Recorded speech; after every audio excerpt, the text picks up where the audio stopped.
Worst Battletech demo.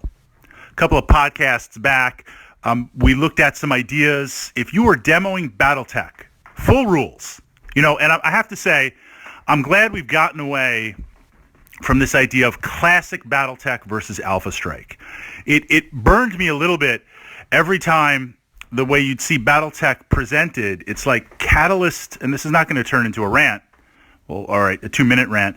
Catalyst was pushing, or it seemed to have this feel, this vibe, Alpha Strike, Alpha Strike, Alpha Strike. And I enjoy some Alpha Strike as a supplement, but then it's like classic Battletech. As in, if you're playing classic Battletech, that's just like back in the day. Some people that refuse to give it up. Like those few people out there still playing Rogue Trader for Warhammer 40,000 rather than jumping on the GW hype train for 8th on there. Like, no, it's Battletech. It's not classic Battletech. It's just Battletech that's out there. So I'm glad to see what the new box sets and things that are being released. While we have the simplified rules in the intro set, I've got mixed feelings about that. I do. But I understand. I think it's sort of a good thing because your entry point into Battletech depends, are you going solo or do you have a veteran to show you? Fortunately, YouTube helps out tremendously with that. So I don't know if we needed a true stripped-down starter set versus the full Game of Armored Combat, which at this point is what? As of this podcast, 3rd print run on the way on there. So, I mean, that's great news. That's massive momentum. That's massive enthusiasm. As a Battletech enthusiast, I'm hyped on there. But we were exploring in the previous podcasts a couple of posts ago a starting Battletech experience, an ideal Battletech experience. Do you go all in with a lance? Do you just give each other light mechs and you just zoom around and needing 12s to hit? Where's the excitement in that? How do you balance things out? And I was looking at the idea of maybe a medium and a light mech. I mean, you want to control 1 or 2 mechs. Now we're going to kind of jump to the other side, and I'm curious to hear in the comments, because there are some amazing, I'm talking about you, there are some amazing Battletech players out there where it's like, Fritz needs some invites. I've got my minis, I'm ready to go. Like, let's do this, let's roll some dice and blow some stuff up. Worst intro to Battletech. I'm going to share my story, then I'm going to turn over to the comments, your story or links to your blog, whatever. So at the gaming club, the Wargaming Club, this player, who I always have a great time with, he's primarily a historical wargamer. Ancients, World War II, that's kind of the focus on there. And I was thinking about expanding into Battletech on there. I knew he wouldn't buy into Battletech because sci-fi isn't quite his thing, but he's down for exploring a couple of different systems and seeing where things can happen and where they can go and things like that. So I figure, okay, we'll do a little Battletech, and if it kind of works out, then, hey, I know every couple of months I could bring my Battletech miniatures and get them to play a game. So we've got just another kind of surplus Battletech avenue. But I had no illusions of like the ultimate buy-in or, next week he's going to show up with multiple lances and things like that. It was going to be what it was. So going in with him playing war games for like 40 years, literally 40 years, I knew he could digest the rules. I knew that he could probably command and control more than most players on there. So I'm like, okay, I'm going to roll up 2 lances. We're going to do 2 heavies, a medium, and a light.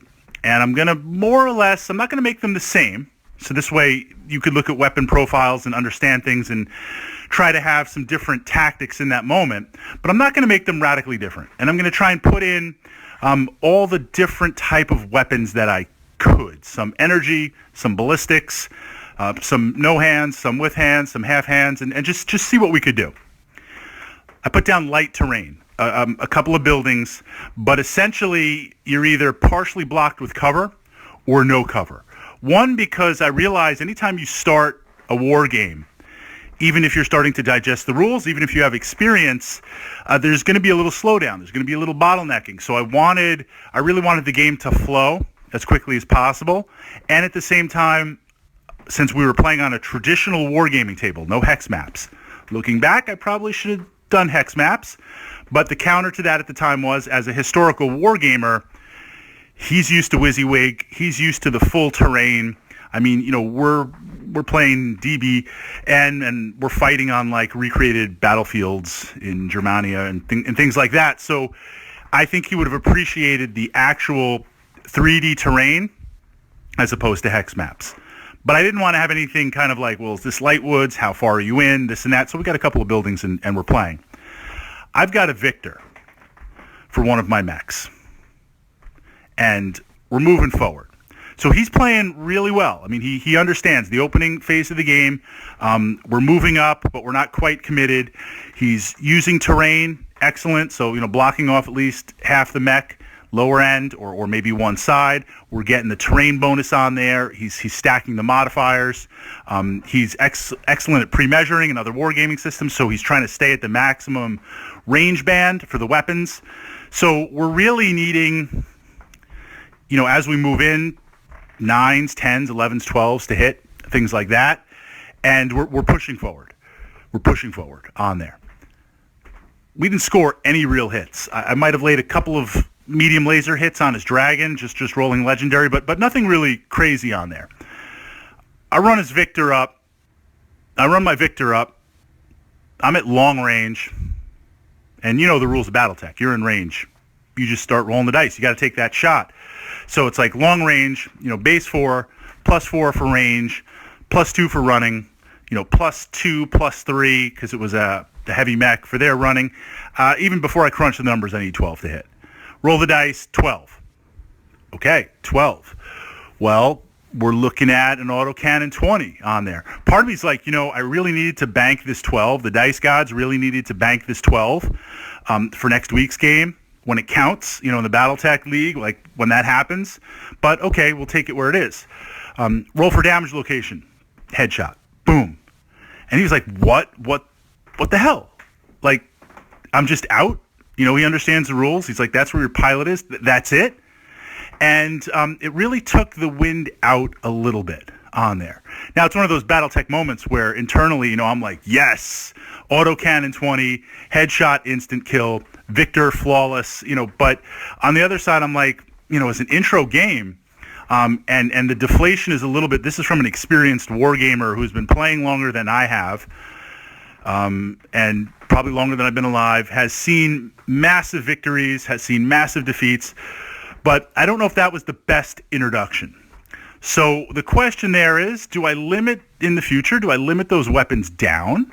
You know, do I have like a fate reroll, or we can't? I don't want to do house rules, but looking back, I probably should not have picked the mechs that I selected. That would be kind of my worst Battletech demo ever on there.